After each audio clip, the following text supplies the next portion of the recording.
Hello বন্ধুরা, তো আজকের ব্লগটা আমি শুরু করছি। চলুন গল্প করতে করতে অনেক কথা শেয়ার করি আপনাদের সাথে। তো আজকে বৃষ্টি হচ্ছে, তো বৃষ্টির মধ্যেও আজ হচ্ছে মনসা পূজা, দশহরা, গঙ্গা পূজা, ঠিক আছে।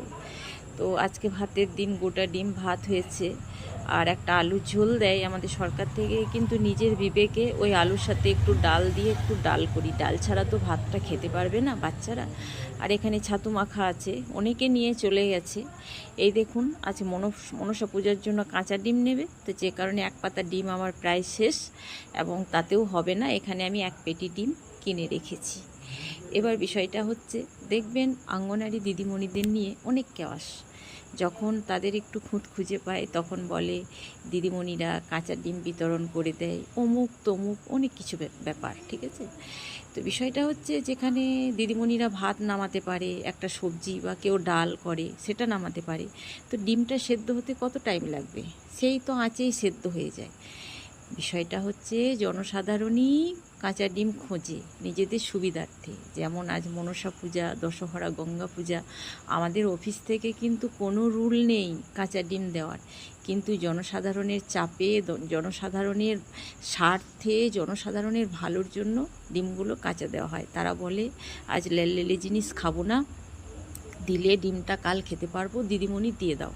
কিন্তু দেখবেন অনেক আইসিডিএস স্কুলে এই নিয়ে কেওয়াস হয়েছে, দিদিমণিরা কাঁচা ডিম বিলি করে দেয়।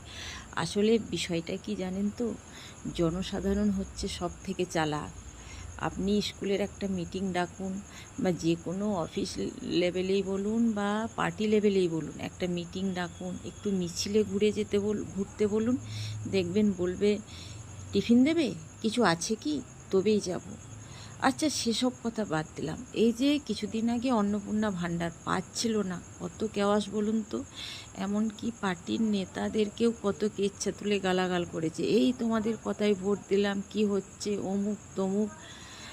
বিষয়টা হচ্ছে, জনসাধারণের পান থেকে চুন খসলেই আপনি কথা শুনবেন, সেটা শুধু আমরা মানে নই, এমনকি সরকারকেও শুনিয়ে দেবে।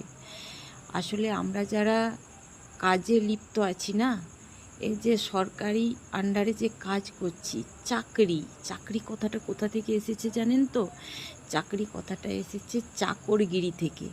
তো আমরা যারা কাজে যুক্ত আছি, আমাদের কান টানলেই আমাদের মাথা চলে আসবে, আমরা কিন্তু সরকারকে সম্মান, রেসপেক্ট জানাতে বাধ্য। কিন্তু এই জনসাধারণ, এরা কারো বাবার নয়। আমি আগস্ট মাসে ভিডিওটা করছি, এই যে কত মানুষের অন্নপূর্ণা ভাণ্ডার ঢুকেছে, যে নেতাদের, লোকাল নেতাদেরকে কত গালাগাল দিয়েছে যে কেন অন্নপূর্ণা ভাণ্ডার দিচ্ছে না তোমাদের সরকার।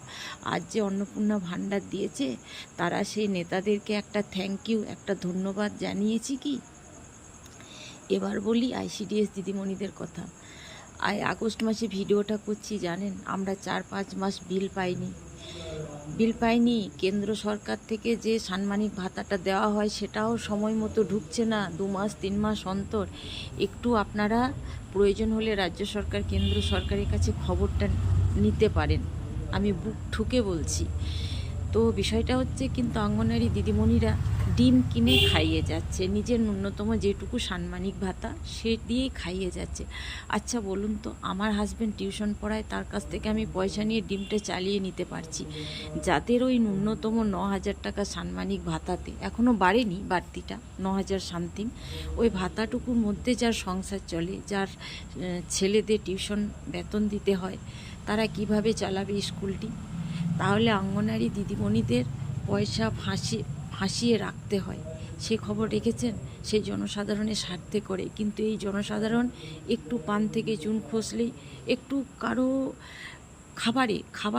খাবার মানে তো সে তো পোকা লাগার জিনিস হতেই পারে, কারো চোখের ভুলে হয়ে যেতে পারে, কারো হয়তো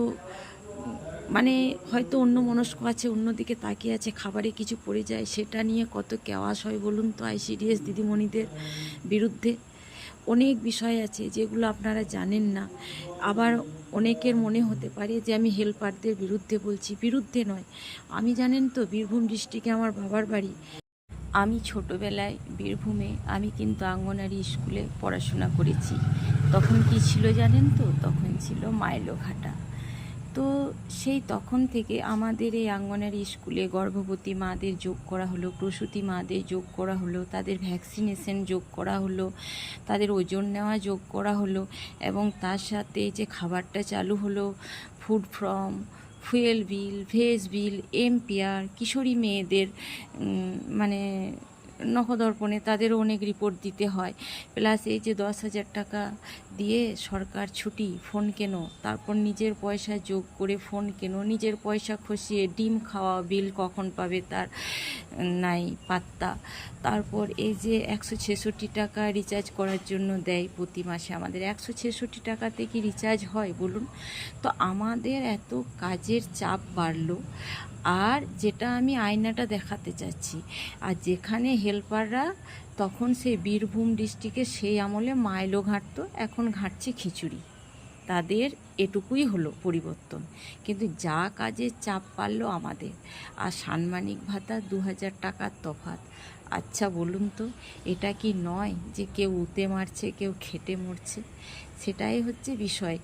আমি এর থেকে বিশেষ কিছু বলতে চাইছি না। আমাদের দেখতাতেই কিন্তু আশাদের রিক্রুটমেন্ট হয়েছে, আশারা করেছে, কিন্তু আজ কত বছরের প্রকল্প বলুন তো এই অঙ্গনারী স্কুলগুলি, তো সে হারে কি হয়েছে? আমাদের আমাদের অবস্থাটা কেউ বুঝতে চায় না, জানেন। আমরা বাঁচতে ভুলে গেছি, আমাদের সংসার আছে, আমাদের স্বামী আছে, আমাদের ছেলে আছে, আমরা সব ভুলতে বসেছি।